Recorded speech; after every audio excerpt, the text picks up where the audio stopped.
Hello dear everyone.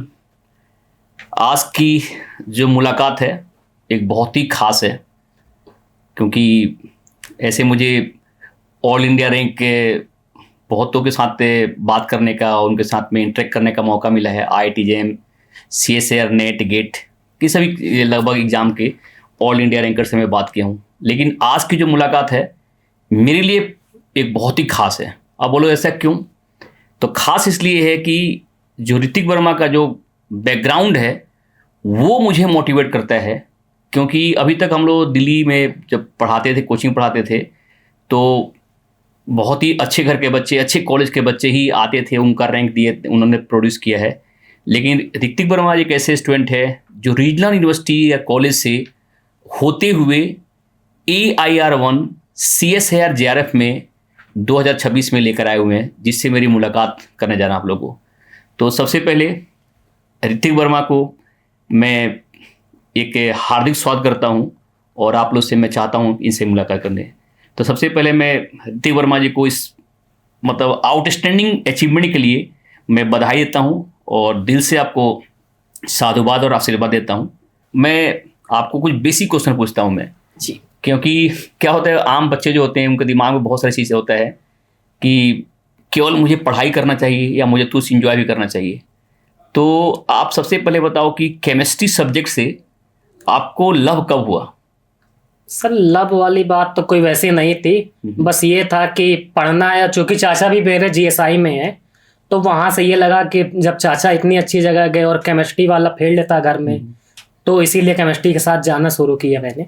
हाँ, मतलब एक नहीं, एक फेज होता है, जैसे कि हम 12th करते हैं तो कभी कभी केमिस्ट्री बहुतों को नहीं आती है। जी, तो केमिस्ट्री में कब आपका रुझान बना? जैसे हर आदमी के होता है कि नहीं यार, अब मुझे केमिस्ट्री आने लगा, अब मैं इसको बहुत ही इंजॉय कर रहा हूँ, तो मुझे और सब्जेक्ट से हट के मैं केमिस्ट्री पढ़ रहा हूँ। जैसे मेरे साथ कभी कभी होता था कि मैं जब मुझे जिस चैप्टर में मजा आता था उसको मैं पढ़ते जाता था और कभी कभी खाने पीने का टाइम भी भूल जाता था। तो वो वाली लव मैं पूछ रहा हूँ कि केमिस्ट्री से कब आपका मतलब झुकाव जो है बढ़ गया? तो सर इस तरह से जैसा आपने बताया, तो इस तरह वाला तो अभी तक नहीं हुआ है। अच्छा, ओके। चलो, ग्रेट ग्रेट। तो ये मैं बोल रहा हूँ कि BSc में करते हो, चलो ये इस लव का तो मन नहीं हुआ है, लेकिन क्या कभी ऐसे तुम जैसे एक लव दूसरे टाइप भी हमारे पर्सनल लाइफ में होता है? नहीं सर, वैसा कुछ गर्लफ्रेंड नहीं था। बनाया होना है कि नहीं बनाया? नहीं सर। या केवल पढ़ाई में ही टाइम बिता दिया? सर पढ़ाई बच्चे जानना चाहते हैं, इसलिए मेरा एक क्वेश्चन है, बच्चों तरफ से पूछ रहा हूँ कि यार केवल मुझे पढ़ना ही चाहिए, पढ़ने से रैंक आ गया, हमारी गर्लफ्रेंड अगर होगी तो क्या मैं रैंक ला पाऊंगा कि नहीं पाऊंगा? नहीं सर, ऐसा कुछ नहीं था। आपने MSc जो है रीजनल कॉलेज से किया है जी, और इसके बाद में आपने इंडिया के जितने भी IIT से जो बच्चे, जो आपका TIFR से या सेंट्रल यूनिवर्सिटी से, ये जितने भी MSc कर रहे हैं, उन सब लोगों को आपने भी पछाड़ दिया है। और ये क्या है कि जो गांव में, जो मतलब रीजनल कॉलेज में जो बच्चे पढ़ रहे हैं, उनके लिए रियल में एक मोटिवेशन होगा, क्योंकि उनको भी लगेगा कि यार एक बच्चा कर सकता है तो मैं भी क्यों नहीं कर सकता हूँ। ये रियल में आप एक माइलस्टोन साबित होगा उन बच्चों के लिए।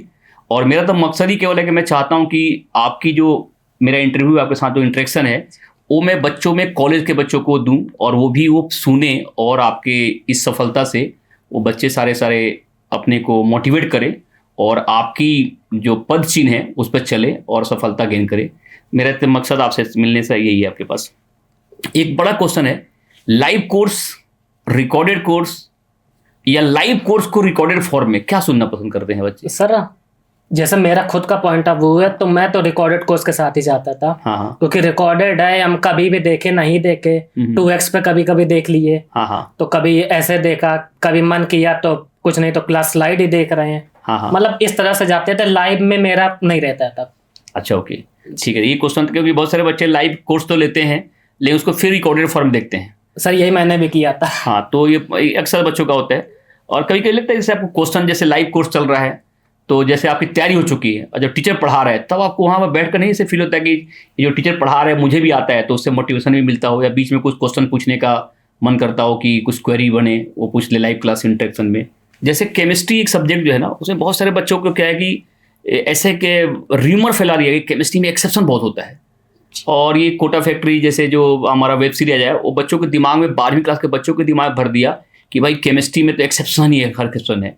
आपको ऐसा लगा क्या कि नहीं यार सब कुछ एक्सेप्शन ही केमिस्ट्री में है? नहीं सर, एक्सेप्शन वाली ऐसी कोई बात नहीं है, सिर्फ एक आध ट्रेंड को देख लिया जाए तो बस वो है, बाकी हर चीज का लॉजिक है। लॉजिक है मतलब ये सब तो नहीं कि जो र्यूमर जो फैलाया जा रहा है बच्चों के, नहीं कि भाई केमिस्ट्री में हर चीज एक्सेप्शन होता है, एक्सेप्शन नहीं सर, हर चीज एक्सेप्शन नहीं है, कुछ एक दो जगह तो आ जाती है। हाँ, वो एक दो जगह माइनर, मतलब आप 99.9% चीज में एक्सेप्शन नहीं, मैं भी इसे मानता हूँ कि केमिस्ट्री जो लोग बोलते हैं एक्सेप्शन है, तो मुझे केवल मैं एक ही बात बोलता हूँ कि जिसको लैक ऑफ नॉलेज है, जो कुछ नहीं कर सकता है, वही बोलते हैं एक्सेप्शन है। केमिस्ट्री से बड़ा सिस्टमेटिक टॉपिक तो मुझे कुछ लगा ही नहीं जी सर। ऐसा अभी से आपको भी ऐसा लगता है? यस। चलो एक क्वेश्चन ये था आपके पास, क्योंकि बच्चे आम बच्चे से पूछते हैं कि उनको लगता है केमिस्ट्री में सब कुछ लर्न करना पड़ता है, राइट? तो नेक्स्ट हमारे पास है कि बुक और जो हमारा क्लास होता है जी, तो जैसे एक टीचर जो होता है बहुत सारे बुक पढ़ के वो क्लास नोट्स देता है आपको, तो क्या क्लास नोट्स पे हम पूरा फोकस कर सकते हैं या हम उठा के सारे बुक पढ़े उस समय में? नहीं सर, क्लास नोट के साथ जाना चाहिए। क्यों? मुझे भी ऐसा लगता है क्लास नोट्स में तो जो टीचर पढ़ाता है वो खुद ही 10-12 बुक पढ़ के पहले से अपनी टाइम सेव करके और आपको कंसाइज जो है नॉलेज दे रहा है जी, तो उसमें 10-15-20 बुकें पढ़ने में जो टाइम वेस्ट होगा, उस टाइम को हम नोट्स पे अगर लगाए फोकस करें तो उसी से रैंक आराम से आ सकता है। जी सर, है ना? यस। चलिए, तो ये भी मैं बच्चों की तरफ से क्वेश्चन को क्लियर करना चाहता हूँ आपके पास।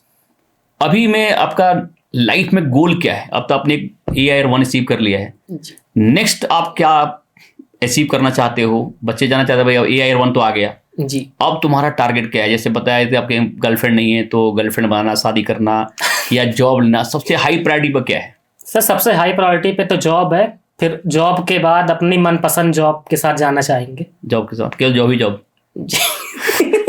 कि मतलब इधर कुछ झुकाव का नहीं है क्या? अब बाकी घूमने फिरने वाली या तो अपने पेरेंट्स का नंबर दे दो तो मैं उनको शेयर कर दूंगा, भाई डायरेक्ट बात करो, लड़का जो हमारा जो है मतलब थोड़ा सा हटके है ठीक है, ऐसे ही है क्या? नहीं सर, अच्छा ऐसे नहीं। मेनली ये है कि घूमने का भी शौक है। देखो अभी तुम जो बता रहे हो कि यहाँ तुम्हारे पास गर्लफ्रेंड नहीं है, क्योंकि ये तो लाइव मतलब ये जाएगा तुम्हारा रिकॉर्डेड, अगर तुम्हारी गर्लफ्रेंड है तो फिर लड़ जाएगी, बता रहा हूँ, इसलिए झूठ बोल लड़े सर, अब 2 बार कहिए लड़े, जब है नहीं तो लड़ेगा कौन? ओके चलो, तो अच्छी बात है, फिर तो कोई बात नहीं। मतलब देखो एक बहुत बड़ी मैसेज क्या है कि ऋतिक वर्मा जी ने क्या किया है, इन्होंने ऐसे मुझे ऐसा लगता है कि जब इन्होंने मास्टर किया है तो इन्होंने डिवीजन को हटाकर इन्होंने फोकस जरूर किया स्टडी पर।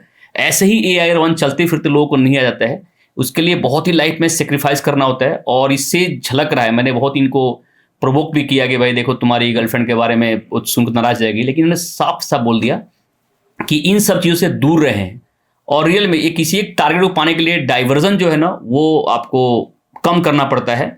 आज वैसे भी डाइवर्जन सबसे अधिक क्या है कि मोबाइल फ़ोन पे आपके पास बच्चे स्क्रॉल कर रहे हैं, जो उनका आपके पास से स्क्रीन टाइम है वो बहुत अधिक हो रहा है, तो इसे फोकस पढ़ाई में कम हो रहा है। तो इन सभी को तो ठीक है, इन सबको फिर भी मैनेज कर लोगे, लेकिन जो वाली जो मैंने बोला गर्लफ्रेंड वाली अगर आपके पास कहानी है तो उस डाइवर्जन होता ही है, उसमें AIR1 लाना मुश्किल पड़ता है, मुझे ऐसे लगता है। तो ये इसका एक जीता जागता एग्जाम्पल है, मेरे साथ बैठे हैं जस्ट इन्होंने ऐसे नहीं कि पहली बार में AIR1 ला दिया है, इन्होंने पहले भी अथक प्रयास किया है और पहले भी इन्होंने मुलाकात हम लोग से हो चुकी है, और अभी इनकी जो जिद थी कि हाँ मुझे AIR1 लाना ही है, रियल में इस बंदे में है दम, तभी हम लोग यहाँ बैठे इनके साथ में, और सब हम लोग सुनना भी चाहते हैं, क्योंकि एक बार 2 बार दे फतह करके मुझे रैंक लाना ही था, तो मुझे रैंक लाने के इसके जब से मुंह से सुनोगे तो AIR1 की बात करेगा, ये नहीं बोलता कि मुझे मतलब सिलेक्शन लेना है, सिलेक्शन पहले भी ले चुका था।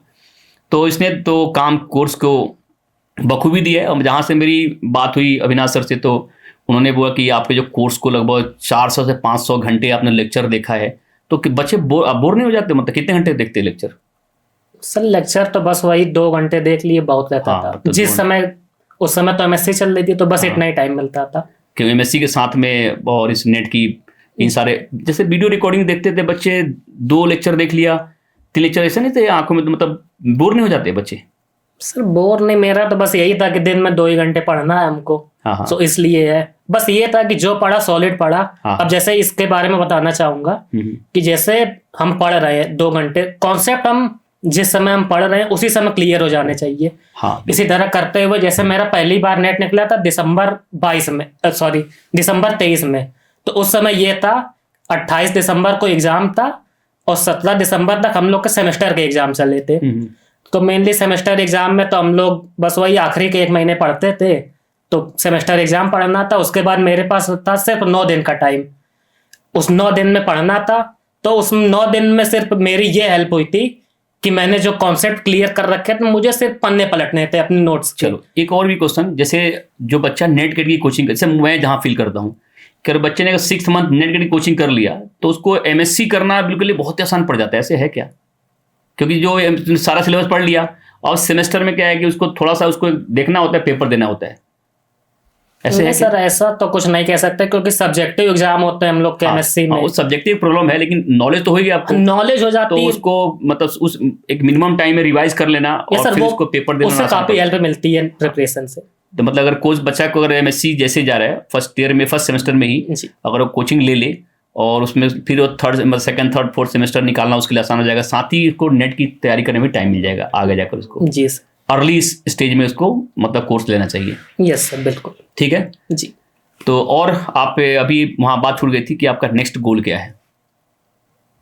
नेक्स्ट गोल में से जैसे अभी आपका आपको जैसे CSR JRF क्वालिफाई कर लिया, अपना रैंक आ गया आपका, तो अब आपको नेक्स्ट जॉब में जाना है, रिसर्च में जाना है या कुछ कंट्री के लिए डिवोट करना है, मतलब कैसे क्या करना है? सर मेनली तो सबसे पहले ये है कि जॉब में जाना है, फिर आगे हाँ, जैसे फैमिली बैकग्राउंड के अकॉर्डिंग बहुत रिक्वायरमेंट भी होती है कि जी पहले सबसे पहले जॉब पकड़ो, उसके बाद जॉब करते हुए साथ में बहुत कुछ करना होता है, ऐसे सोच रहे हो आप? जी सर, बिल्कुल। गुड। तो सबसे पहले मेरी आपको अगेन आपको शुभकामनाएं मैं देना चाहता हूँ।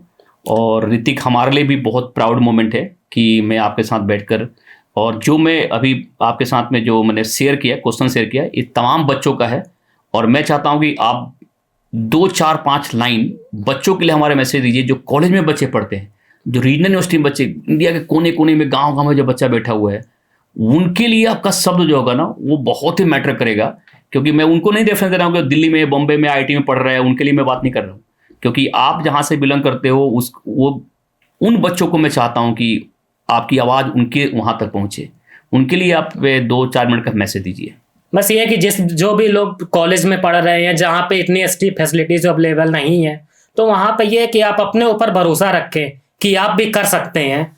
तो मेरा बस यही था कि हम कर सकते हैं, कैसे करना है ये आगे देखेंगे। जब इस समय हम क्लास 11 12 या BSc में थी, उस समय तो पता नहीं था, लेकिन जब BSc खत्म होने के बाद ये आया कि बस ये था कि हम कर सकते हैं, अब हम करेंगे। जैसे फर्स्ट टाइम जब गए थे तो उस समय तो बस ये था, देखा था मैंने कि काफी सीनियर लोग थे, कुछ IIT से भी आए थे, IIT कानपुर है हमारे घर के पास, तो वहां से भी लोग आए थे। लेकिन उस पे हम लोग को टेंशन नहीं लेनी है, हमें अपने ऊपर टारगेट करना है कि हम यहाँ पे कर सकते हैं। आज नहीं होगा तो अगले एग्जाम में होगा, लेकिन करना है।